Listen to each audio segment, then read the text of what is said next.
السلام علیکم ناظرین اجنبی راہداری میں اپنے قدم اٹھاتا ہوا آگے بڑھتا چلا گیا۔ راہداری کے دونوں جانب چھوٹے چھوٹے دروازے تھے جن پر دوبیز پردے پڑے ہوئے تھے۔ راہداری میں کئی قسم کے خراٹوں کی آوازیں گونجتی سنائی دیں۔ اجنبی کے چہرے پر دھیمی سی مسکراہٹ پھیل گئی۔ اس کی توقع کے مطابق اس عمارت کی مکین نیند کے مزے لوٹنے میں محو تھے۔ وہ محتاط انداز میں چلتا ہوا راہداری کے آخری حصے میں پہنچ گیا۔ یہاں اسے عینی دروازہ دکھائی دیا جس پر ایک چھوٹی سی کھڑکی بنی ہوئی تھی۔ اس نے کھڑکی میں سے دوسری جانب جھانکنے کی کوشش کی مگر کچھ دکھائی نہیں دیا کیونکہ دوسری جانب گہری تاریکی چھائی ہوئی تھی۔ وہ ایک قدم پیچھے ہٹ کر عینی دروازے کا جائزہ لینے لگا۔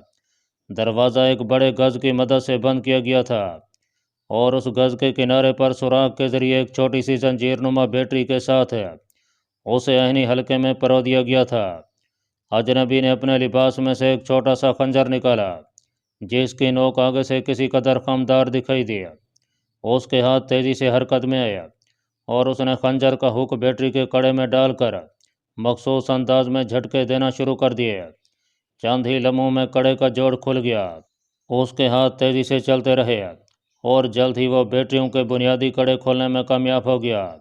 اس کے انداز سے یوں ظاہر ہوتا تھا کہ اسے اس کام میں خاصی مہارت حاصل ہے۔ حیرت کی بات تھی کہ اس نے ایک بار بھی پیچھے مڑ کر نہیں دیکھا۔ راہداری سے منسلک تمام کمروں میں لوگ موجود تھے اور باہر وضو کرنے والا ادھیڑ عمر شخص کسی بھی وقت واپس لوٹ سکتا تھا۔ شاید اس کی توجہ اس جانب سے ہٹ کر مکمل طور پر اس کام میں مرتکز ہو چکی تھی۔ اس نے محتاط انداز میں دروازے کا گز اتارا اور ایک طرف زمین پر ڈال دیا، پھر دروازے کو مخصوص انداز میں زور لگا کر پیچھے کی طرف دھکیلتا چلا گیا۔ دروازہ کھلنے کی خفیف سی آہٹ پیدا ہوئی مگر اسے کسی کی نیند ٹوٹنے کا امکان نہیں تھا۔ پھر بھی اجنبی نے عقبی جانب مڑ کر عمارت کے مکینوں کی مدہوشی کا کسی قدر جائزہ لیا۔ اطمینان پانے کے بعد اس نے راہداری میں موجود ایک مشعل اتاری اور سروا سے اندر داخل ہو گیا۔ اندر کی تاریکی کٹنے لگی۔ اس کی نگاہیں اندرونی منظر کو تاکنے میں مصروف تھیں۔ یہ ایک اور راہداری تھی جس کے اطراف میں بالکل اسی انداز کے کمرے دکھائی دیے جیسا کہ باہر موجود تھے۔ فرق صرف یہ تھا کہ بیرونی دروازوں پر میز پردے پڑے ہوئے تھے جبکہ ان کمروں میں دروازے لگائے گئے تھے۔ وہ تیزی سے ایک ایک کر کے دروازوں کے اندر جھانکنے لگا۔ یہ دروازے لوہے کے بنے ہوئے تھے اور ان کے بلے حصے میں ایک چھوٹا سا تاک بنا ہوا تھا جہاں سے اندر دیکھا جا سکتا تھا۔ یہ تاک اس قدر چھوٹا تھا کہ اسے اندر کے حالات کا جائزہ لگانے میں دشواری پیش آ رہی تھی۔ اگر وہ مشعل وہاں رکھتا تو اندر دیکھنے کے لیے جگہ نہیں بچتی۔ اس نے بامشکل کمروں کا جائزہ لیا۔ اس کی یہ محنت جلد ہی رنگ لے آئی اور وہ اس کمرے کو تلاش کرنے میں کامیاب ہو گیا جس کی تلاش میں وہ اس بکھیڑے میں پڑا تھا۔ اس کمرے کے دروازے پر ویسا ہی گز موجود تھا۔ وہ گز اس کے ہاتھوں کی کاریگری کے سامنے زیادہ دیر ٹھہر نہ سکا۔ وہ کچھ ہی لمحوں میں دروازہ کھول کر اندر داخل ہو گیا۔ اس کمرے میں مختصر سا سامان موجود تھا جس میں ایک گھڑا، مٹی کا پیالہ اور دو چار خالی پلیٹیں شامل تھیں۔ ایک طرف چٹائی پر کوئی گہری نیند سو رہا تھا۔ اجنبی نے مشعل کی روشنی اس کے چہرے کی جانب بڑھائی۔ چہرے پر روشنی پڑتے ہی سوئے ہوئے فرد کی پلکوں میں تیز حرکت پیدا ہوئی۔ اجنبی شخص کے چہرے پر مطلوبہ صورت دیکھ کر عجب سی سرشاری عود کر رہی اور اس کے چہرے پر کسی قدر اطمینان سا پھیل گیا۔ نیند میں ڈوبا ہوا چہرہ ایک عورت کا تھا جس پر معصومیت اور کروختگی کا ملا جلا تاثر جھلک رہا تھا۔ وہ کچھ لمحے اس عورت کے چہرے کو بلا مقصد تکتا رہا، پھر اجنبی کو جیسے ہوش آ گیا۔ اس نے عورت کے کندھے پر ہاتھ کا ہلکا سا دباؤ ڈالتے ہوئے دھیمے انداز میں سرگوشی کی۔ اٹھو گل وکوز، یہ سونے کا وقت نہیں ہے۔ اجنبی کی تھوڑی سی کوشش سے گل وکوز آنکھیں مسلتی ہوئی بیدار ہو گئی۔ آنکھیں کھول کر تعجب سے اس نے اپنے قریب کسی کی موجودگی محسوس کی۔ وہ ابھی تک کچھ سمجھ نہیں پائی تھی کہ وہ کون تھا اور اس کے پاس کیا کر رہا تھا کیونکہ وہ تو کوتوالی کے زندہ خانے میں مقید تھی۔ کون ہو تم؟ گل وکوز نے خوابیدہ لہجے میں دریافت کیا۔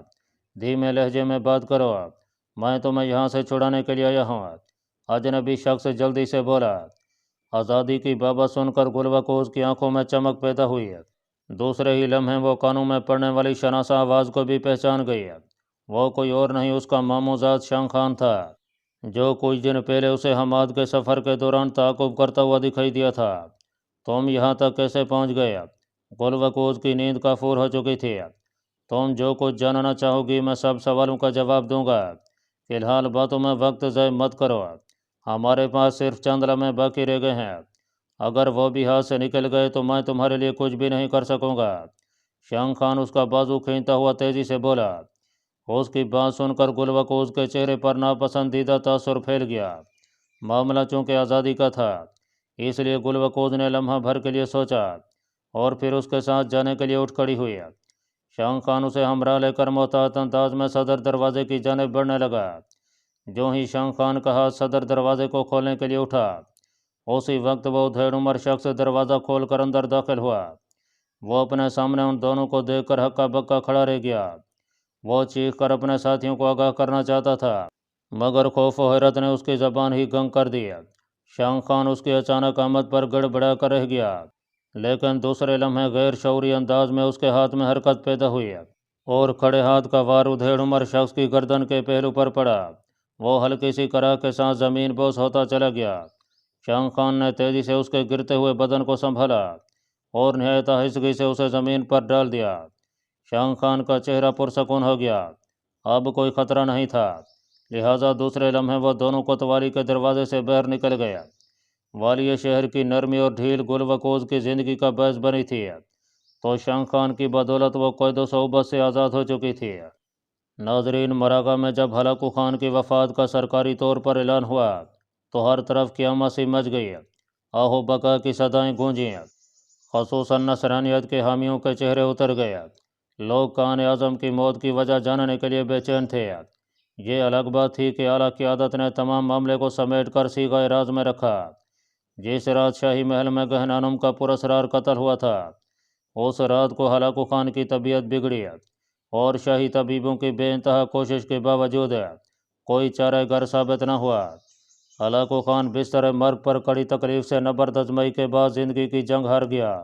وہ شخص جس کے روب و داب کے سامنے بے شمار گردنیں سرنگوں رہتی تھیں، نامی گرامی سلطان اطاعت و دوستی کا دم بھرتے تھے، جس کا حکم سلطنت منگولیانا میں سکے کی مانند چلتا تھا، جس نے اپنی سلطنت کی وسعت کے لیے خراسان سے لے کر ارض فلسطین تک تمام آبادیوں کو تہہ تہہ کر ڈالا، زہر کی ایک بوند کے سامنے بے بس ہو کر رہ گیا۔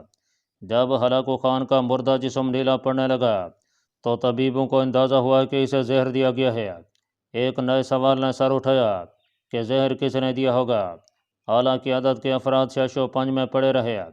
کچھ لوگوں کا خیال گہنانم کی جانب گیا، مگر اس کو باقاعدہ طور پر قتل کیا گیا تھا، جو کہ کسی دوسری سازش کی جانب اشارہ کر رہا تھا۔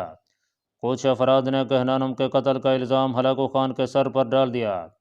کوئی واضح صورت سامنے نہ آ پائی تو سب نے مل کر یہی فیصلہ کیا کہ ہلاکو خان کی موت کا اعلان کر دیا جائے اور اسے طبی قرار دیا جائے۔ زہر کی بابت فی الوقت کوئی شوشہ نہ چھوڑا جائے، ورنہ انتشار پھیل جائے گا اور شاہی افراد ایک دوسرے کو مورد الزام ٹھہرا کر قتل و غارت پر اتریں گے۔ یہ فیصلہ وقت کی نزاکت کے لحاظ سے درست تھا۔ ہلاکو خان کی موت کے اعلان کے بعد تاتاری رسومات کا آغاز کیا گیا۔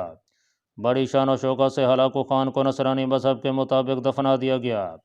زہر کی بات زیادہ دیر تک چھپی نہ رہی اور کسی نہ کسی طریقے سے عام لوگوں تک پہنچ گئی۔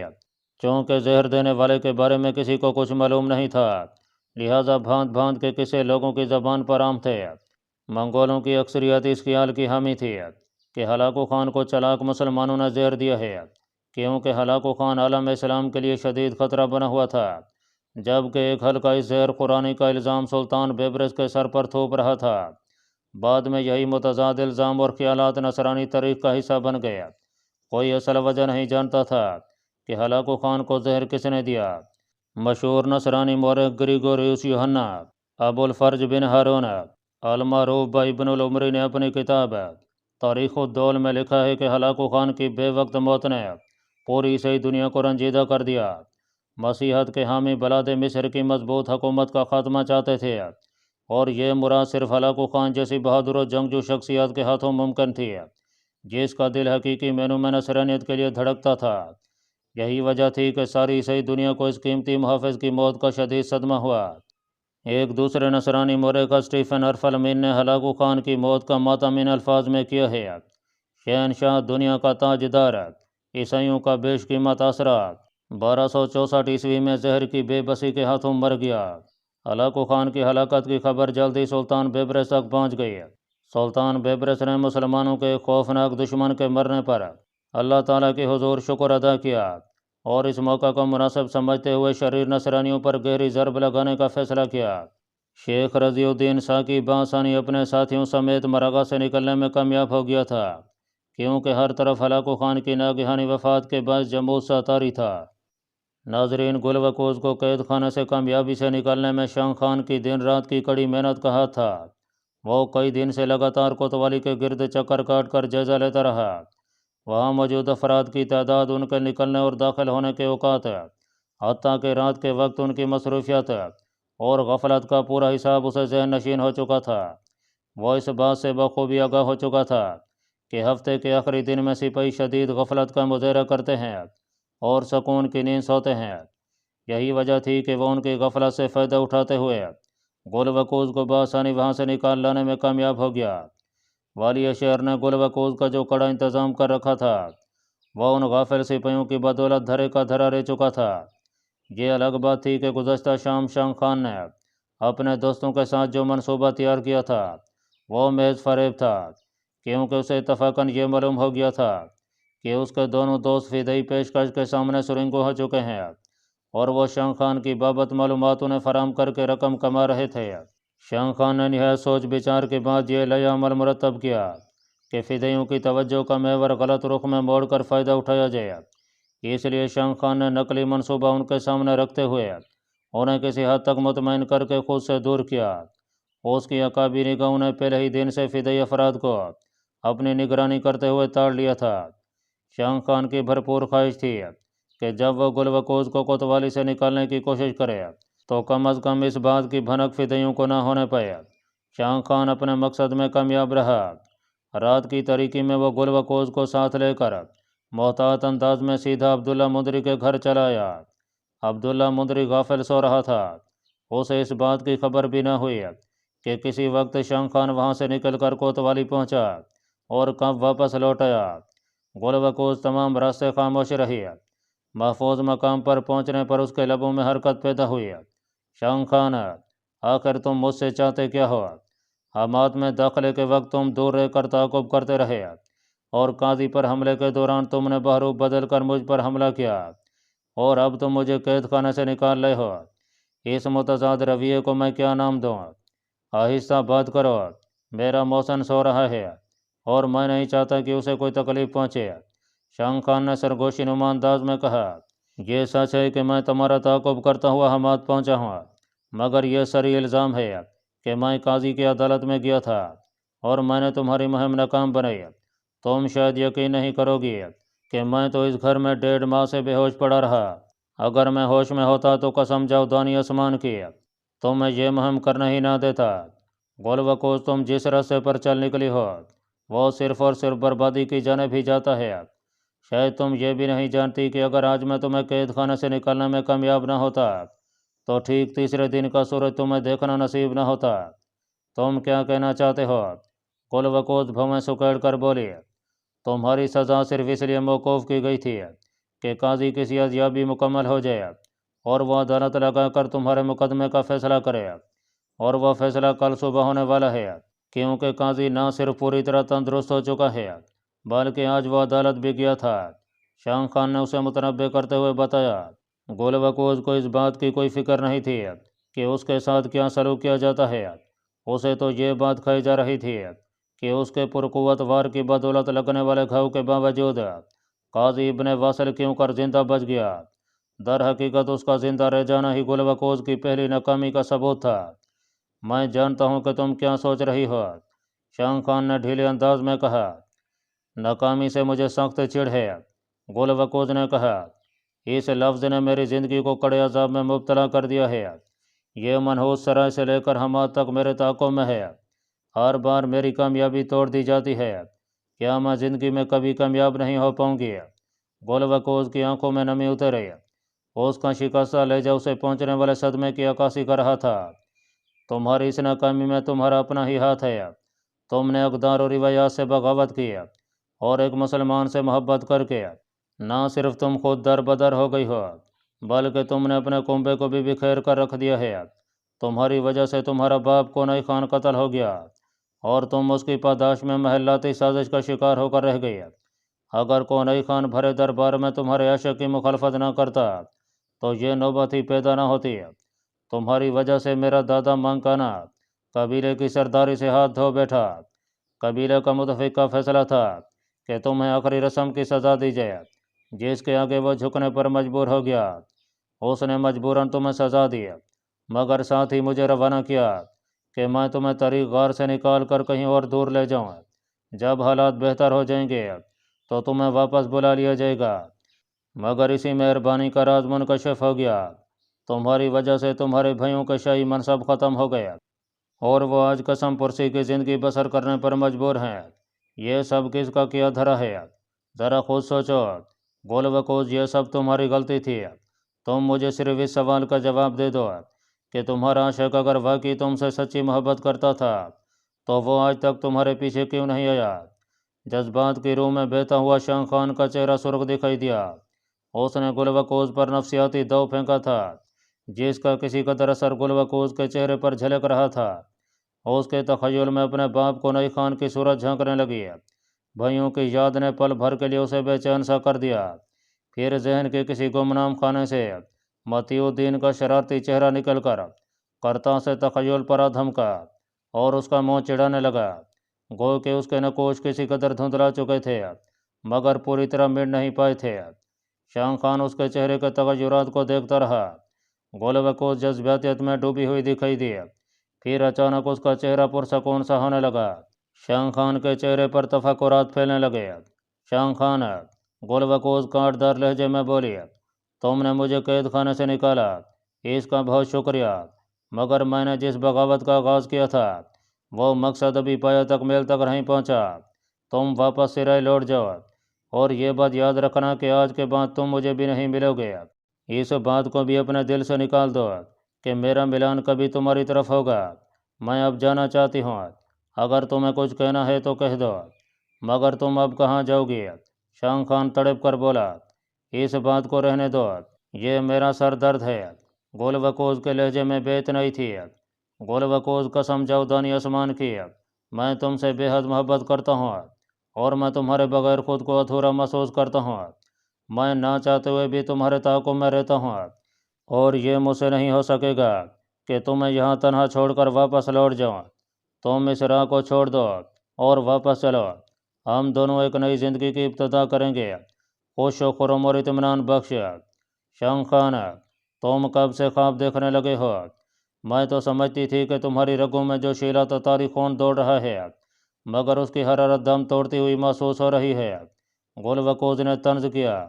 گول وکوز، محبت بہادروں کو بھی گیدڑ کر دیتی ہے اور میں اس مرد کا شکار ہوں۔ شاہ خان، تم میرا وقت ضائع کر رہے ہو، مجھے اب چلنا چاہیے۔ گول وکوز دو ٹوک انداز میں بولی۔ اس کی بات سن کر شاہ خان کے چہرے کا رنگ اڑ گیا۔ وہ تیزی سے اٹھ کھڑا ہوا۔ شاہ خان دونوں بازو پھیلا کر آگے بڑھا، شاید وہ گول وکوز کو روکنا چاہتا تھا۔ گول وکوز اس کے انداز سے بھانپ گئی کہ وہ اسے آسانی سے جانے نہیں دے گا۔ اسی لمحے گول وکوز کا ہاتھ حرکت میں آیا اور شاہ خان کے پہلو میں لٹکا ہوا خنجر اس کے قبضے میں آ گیا۔ شاہ خان ابھی سنبھلتا کہ گل وکوز نے صفاقی سے خنجر کا پھل اس کے سینے میں اتار دیا۔ شاہ خان کے لبوں سے ہلکی سی کرہ نکلی اور وہ اپنے سینے کو دونوں ہاتھوں سے تھامتا ہوا واپس بیٹھتا چلا گیا۔ اس کی آنکھوں میں گہرا کرب آیا تھا۔ وہ سابقہ بے ہوشی اور ران کے زخم کی بدولت پہلے ہی نکاہت کا شکار تھا کہ سینے میں گھونپا ہوا خنجر اس کی مدافعت کو برقرار نہ رکھ سکا۔ اس کی آنکھوں میں کئی سوال تھے جو گل وکوز سے چیخ چیخ کر کہہ رہے تھے کہ اس نے ایسا کیوں کیا، مگر گل وکوز کے چہرے پر کرودگی اور شفقت پھیلی ہوئی تھی۔ اسے شاہ خان کو ہلاک کرنے کا قطعی کوئی رنج نہیں تھا۔